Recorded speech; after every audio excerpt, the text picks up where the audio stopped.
Man, recruiting, man, it was all over the place for me. Man, I started out, of course, having, D1, trying to go D1, and unfortunately, a couple of coaches that were really pretty serious about offering had got fired and went to different places.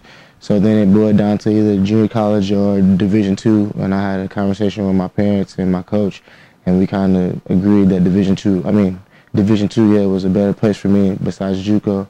So then it came down to just different JUCOs, different Division II schools I visited, and out of all of them, just this one seemed like the one that was perfect, man. Everybody seemed real sincere and nice, and it's just a place I ended up choosing, and it's also pretty close, so my parents can come watch the game. So. Yeah, how far of a drive is it from Des Moines? 3 hours. That's not bad. If you speed up a little bit, you get there 2 and some change. Yeah. I imagine there are some parts of that road you could speed up. Right? But do you mind telling us what D1 schools you visited or? Oh yeah, definitely. My first Division I school I ever went to was my sophomore year. I went to Eastern Kentucky, in Lexington, Kentucky, and I went there and they had the football game and everything. I flew down there. Then my second school, I went to University of Illinois in Champaign. I played open gym and everything with them, with Coach Wilbert. And then I had a really, really big, what happened was my AU coach was Jake Sullivan. He played at University of Iowa State.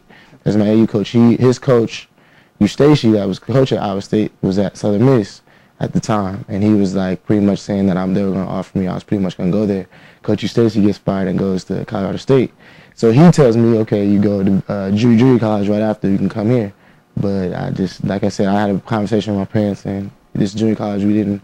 And plus, a big thing with me too is I wanted to get out of state. I wanted to, leave, branch off. And a lot of good junior colleges are in Iowa.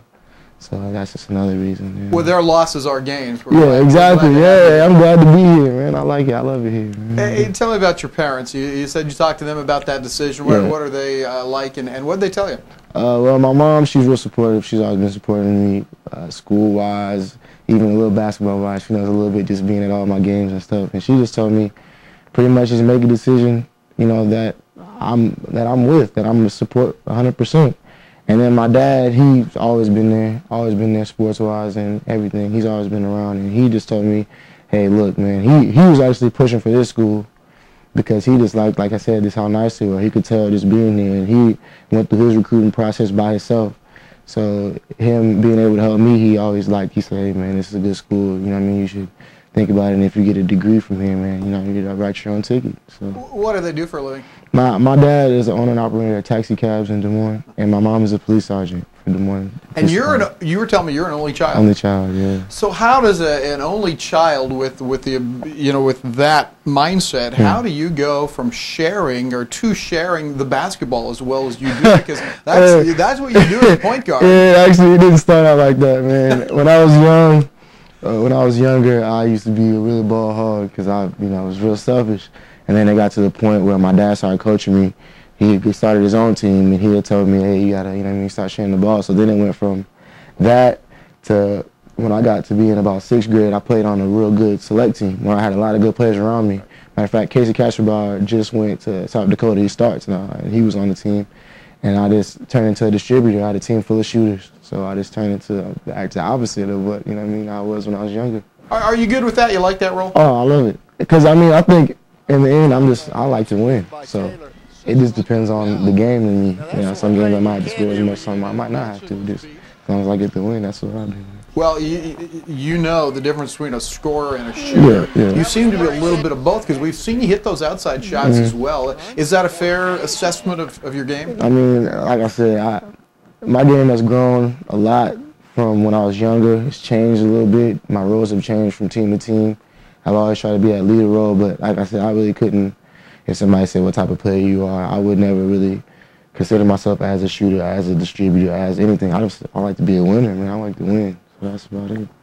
Coach Holly has a reputation for running a pretty complex system, and yet you step in as a freshman and run the point for him. What's that been like? Is it that complex? But see, I'm a coach's kid. My dad always coached me, and we always watched film. And it was tough. It was tough because when I was younger, I always played up grades. So when I first started, I played up 1 grade.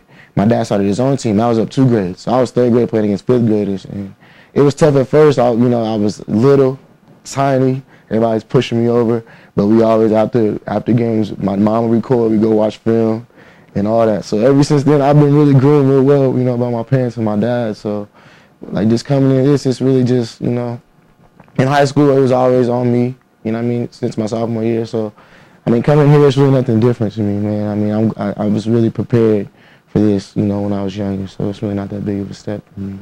Dwight, how about defensively? You do such a good job, especially against ball handlers and at the top of the defense. Is that hard to learn at the college level?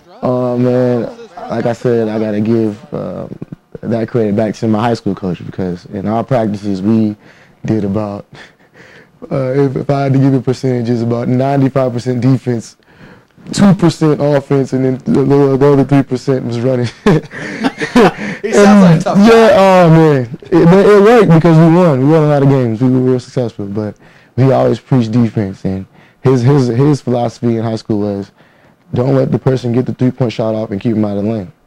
So that's pretty much taking away everything. You know, there's really nothing left.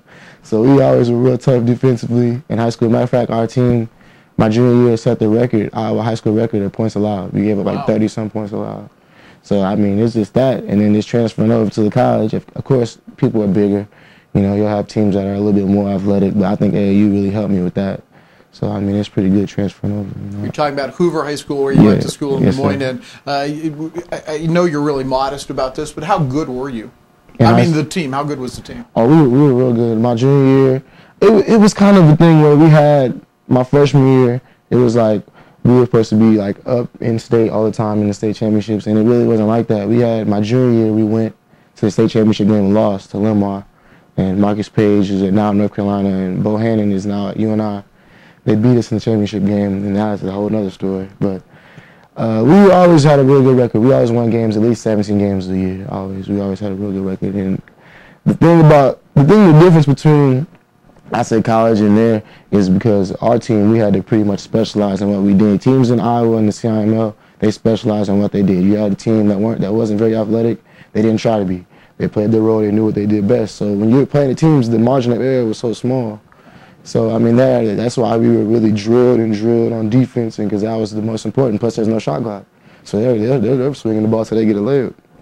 So just stuff like that. I mean, that's how it was. But we had a really good team. We had special players on the team. You were telling me a little bit ago you've got some plans after you're done with college basketball. You're an elementary ed major here at Jewel. Tell me about that. Elementary ed, I kind of stumbled into that. After our season was over, I got to end up getting a job at a daycare, and just kind of fell in love with the atmosphere, man, and the kids. I mean, like I said, there's some days where you don't really feel like hearing it and stuff like that. But I think overall, man, I just loved it, man. Just liked it. Hey, it's great having you here. There's 100 more questions I want to ask you, but we're out of time. But great to be around you and to watch you play. Do you have any goals for this year, for you or for the team? Definitely, team-wise, just turn it around, man. From last year, I didn't really know much about this conference or anything, but I just heard last year they didn't have a really good year. It was actually a Jewel low. So I just want to win games, man. Like I said at the beginning, I like winning. So as long as we can get some wins, man, I'm fine with that.